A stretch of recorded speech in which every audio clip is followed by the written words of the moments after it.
ಕಲಬುರಗಿಯಲ್ಲಿ ನೂತನವಾಗಿ ಚೆಸ್ ಕುಟೀರ ಅಕಾಡೆಮಿ ಉದ್ಘಾಟನೆಯಾಗಿದ್ದು ಉತ್ತರ ಕರ್ನಾಟಕದ ಚೆಸ್ ಕ್ಷೇತ್ರಕ್ಕೆ ಹೊಸ ಉತ್ತೇಜನ ಸಿಕ್ಕಿದೆ. ಇನ್ನು ಕಲಬುರಗಿ ನಗರದ ತಿಮ್ಮಾಪುರಿ ವೃತ್ತದ ಬಳಿಯ ಸಜ್ಜನ್ ಶೆಟ್ಟಿ ಕಾಂಪ್ಲೆಕ್ಸ್ನಲ್ಲಿ ಸ್ಥಾಪಿಸಲಾದ ಅಕಾಡೆಮಿಯನ್ನ ಅಂತಾರಾಷ್ಟ್ರೀಯ ಚೆಸ್ ಆಟಗಾರ ಹಾಗೂ ಫಿಡೆ ತರಬೇತಿದಾರ ನಿರಂಜನ್ ನವಲ್ಗುಂದ ಉದ್ಘಾಟಿಸಿದರು.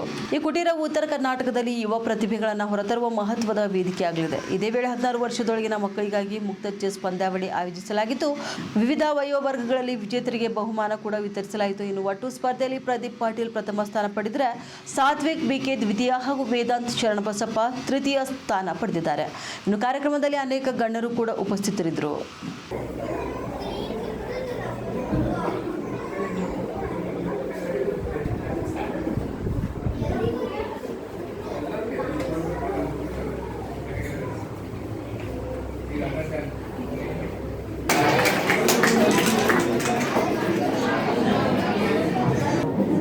ಎಲ್ಲ ಪೇರೆಂಟ್ಸಿಗೂ ಮನವಿ, ಹೊರಗಡೆ ಯಾರ್ಯಾರು